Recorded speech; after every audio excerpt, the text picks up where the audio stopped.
अमरीकी सदर ट्रंप ने तमाम ममालिक पर फौरी तौर पर 10% टैरिफ आयद कर दिया। एग्जेक्टिव ऑर्डर पर दस्तखत कर दिए। इससे पहले अमरीकी सुप्रीम कोर्ट ने दूसरे मुल्कों पर सदर ट्रंप के इजाफी टैरिफ को गैर कानूनी करार दिया था। 3 के मुकाबले में 6 जजेस की अक्सरियत का फैसला। ट्रंप ने फैसला मायूस कुन करार देते हुए सारी दुनिया पर 10% टैरिफ लगाने का ऐलान किया था। ट्रंप ने कहा कि अदालत के चंद मखसूस मेंबरान पर शर्मिंदगी महसूस हो रही है। फैसले से दुनिया खुश होगी मगर इसकी खुशी ज़्यादा देर नहीं रहेगी। टैरिफ से मिलने वाले मुनाफे में मज़ीद इजाफा होगा। टैरिफ से हासिल रकम वापसी के सवाल पर ट्रंप ने कहा कि इस पर अभी कानूनी जंग लड़ना होगी। बोले, अदालत गैर मुल्की मफादात के ज़ेर असर आ गई है। टैरिफ लगाने के लिए मुझे कांग्रेस से पूछने की ज़रूरत नहीं। सेक्शन 301 के तहत तमाम कौमी सलामती टैरिफ बरकरार रहेंगे। भारत के साथ तिजारती मुआहदे पर कुछ तब्दील नहीं हुआ।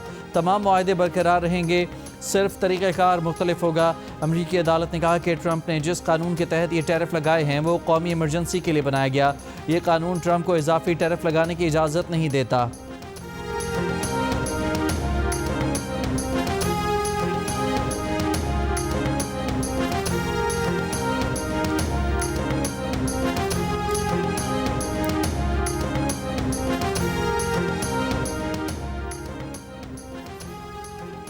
अमरीकी वज़ीर ख़जाना स्कॉट बेसेंट ने कहा है कि अदालत ने अमरीकी सदर ट्रंप का इख्तियार छीन लिया है।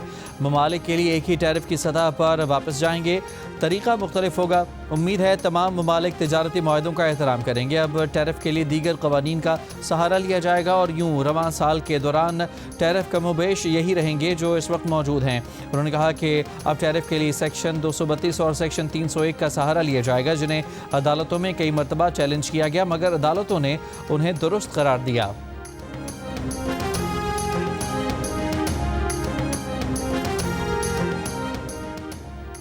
वज़ीर-ए-आज़म शहबाज शरीफ और नायब वज़ीर-ए-आज़म इसहाक़ डार 2 रोज़ा दौरा अमरीका के बाद लंदन पहुँच गए। शहबाज शरीफ मुमकिना तौर पर लंदन में 3 रोज़ क़याम के बाद पाकिस्तान रवाना होंगे।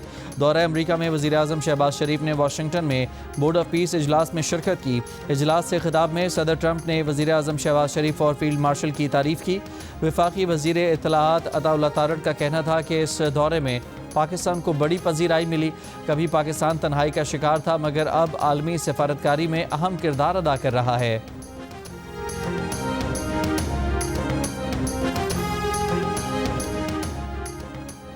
वज़ीर आला खैबर पख्तूनख्वा की नौकरी ख़तरे में है। उन्होंने नौकरी बचाने के लिए रिहाई फोर्स का ऐलान किया है। वज़ीर दिफा ख्वाजा आसिफ का बयान कहा, सोहेल आफरीदी के ऐलान करदा रिहाई फोर्स गैर आइनी और गैर कानूनी है। फोर्स बनाना वफाक के अलावा किसी का इस्तेहकाक नहीं। बानी PTI को बैरून मुल्क या बनी गाला मुंतकिल करने की किसी सतह पर कभी गुफ्तगू नहीं हुई। डील की बातें करके ये लोग अपनी दुकान खुली रखना चाहते हैं। अब इनकी प्रोडक्ट के पल्ले कुछ नहीं रह गया।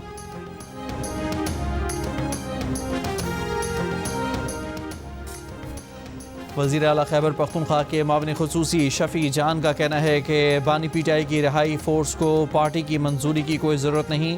वज़ीर आला सोहेल आफरीदी ने ऐलान कर दिया तो फोर्स बनाई जाएगी। सोहेल आफरीदी के ऐलान की तौसीक़ की ज़रूरत नहीं। जियो न्यूज़ के प्रोग्राम नया पाकिस्तान में गुफ्तगू साबिक़ वज़ीर आला के बयान पर कहा कि अल-यमीन गंडापुर को इंटरव्यूज़ नहीं देने चाहिए थे। अगर वो इंटरव्यू दें तो सिर्फ बानी की रिहाई की बात करें। तहरीक इंसाफ के साबिक़ रहनुमाओं की कौमी हुकूमत की तजवीज़ पर कहा कि बानी PTI इन लोगों से मुलाकात ही नहीं करेंगे तो उन्हें कौमी हुकूमत पर राज़ी कैसे करेंगे।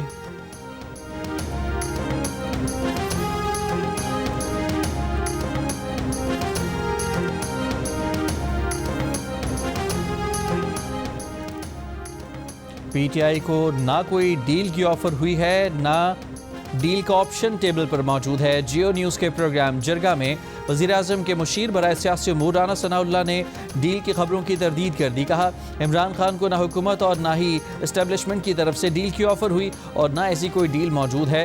बोले, इमरान खान की सज़ाओं का फैसला अदालतों में होगा जैसा माजी में नवाज शरीफ और जरदारी के मामले में हुआ। राना सनाउल्लाह का मुकम्मल इंटरव्यू देखिए जियो न्यूज़ के प्रोग्राम जरगा में इतवार की शब 10:05 पर।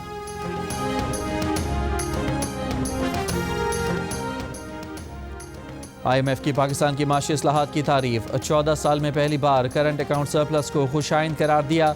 IMF की कम्युनिकेशन डायरेक्टर जूली कोजिक ने कहा कि माली साल 2025 में पाकिस्तान का बुनियादी माली सरप्लस GDP के 1.3% पर रहा, जो प्रोग्राम के अहदाफ के मुताबिक था। 14 साल में पहली बार पाकिस्तान ने करंट अकाउंट सरप्लस रिकॉर्ड किया, जबकि मुल्क में महंगाई मजमूई तौर पर काबू में रही। IMF प्रोग्राम के तहत पाकिस्तान ने जो इस्लाहात की उनमें मईशत मुस्तहकम हुई और कारोबारी एतमाद बहाल करने में मदद मिली। 25 फरवरी को IMF वफ़द पाकिस्तान का दौरा करेगा, जिसमें अहम माशी अमूर ज़ेर बहस आएंगे।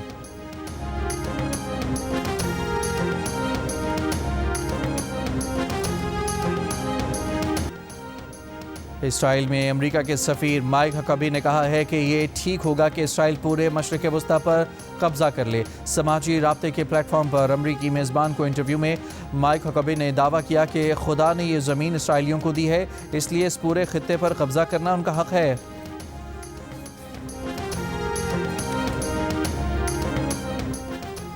अमरीकी नायब सदर JD वेंस ने कहा है कि सुप्रीम कोर्ट का टैरिफ से मुतालिक फैसला लाकानूनियत है। फैसला अदालत की जानिब से साफ और सादा अल्फाज में कानून शिकनी है।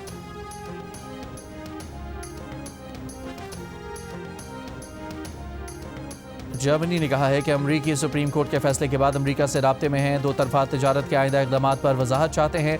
तजारती ताल्लुकात में इस्तेहकाम और पेशगोई यकीनी बनाने की कोशिश जारी है।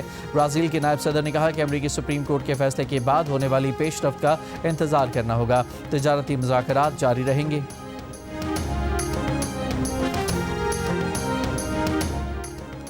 नाइजीरिया की रियासत जम्फारा के गांव पर मुसल्लह अफराद का हमला, 50 अफराद कत्ल।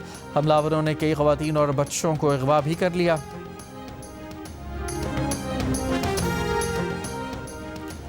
अमरीकी रियासत न्यू मैक्सिको ने फेसबुक और इंस्टाग्राम की मालिक कंपनी मेटा के खिलाफ कानूनी चाराजोई शुरू कर दी है, ताकि कंपनी को पाबंद किया जा सके कि वो अपनी वेबसाइट्स पर बच्चों और नौमरों की हिफाजत के लिए मज़ीद इक़दाम करे।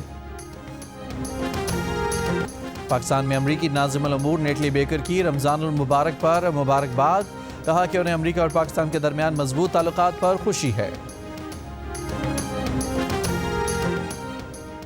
ICC T20 वर्ल्ड कप के आखिरी ग्रुप मैच में ऑस्ट्रेलिया ने ओमान को 9 विकेटों से शिकस्त दे दी। मैच में पहले बैटिंग करते हुए ओमान की टीम 17वें ओवर में 104 रन बनाकर आउट हो गई। एडम जंपा ने 4 विकेटें हासिल की। जवाब में ऑस्ट्रेलिया ने हदफ 10वें ओवर में हासिल कर लिया। कप्तान मिचेल मार्श ने 64 रन की नाकाबिले शिकस्त इनिंग्स खेली। ऑस्ट्रेलियाई टीम इवेंट के सुपर 8 मरहले से पहले ही बाहर हो चुकी है। इवेंट के मैचेस जियो सुपर और डिजिटल ऐप माइको पर बराह रास्त नशर किए जा रहे हैं।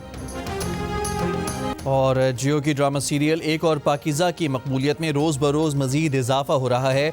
पाकीज़ा की साबित कदमी और इंसाफ के हुसूल के लिए उसकी जिद्दोजहद रंग लाने लगी है। फराज भी पाकीज़ा का साथ देने के लिए तैयार हो गया है। जो रिश्ता कमज़ोर पड़ता दिखाई दे रहा था, वो रिश्ता अब पाकीज़ा का हौसला बनने लगा है। क्या पाकीज़ा को इंसाफ देने के लिए निज़ाम हरकत में आएगा? क्या पाकीज़ा को उसकी जिद्दोजहद का समर मिलेगा? ये जानने के लिए देखिए ड्रामा सीरियल एक और पाकीज़ा हर बुध और जुमेरात की रात 8 बजे सिर्फ जियो टीवी पर।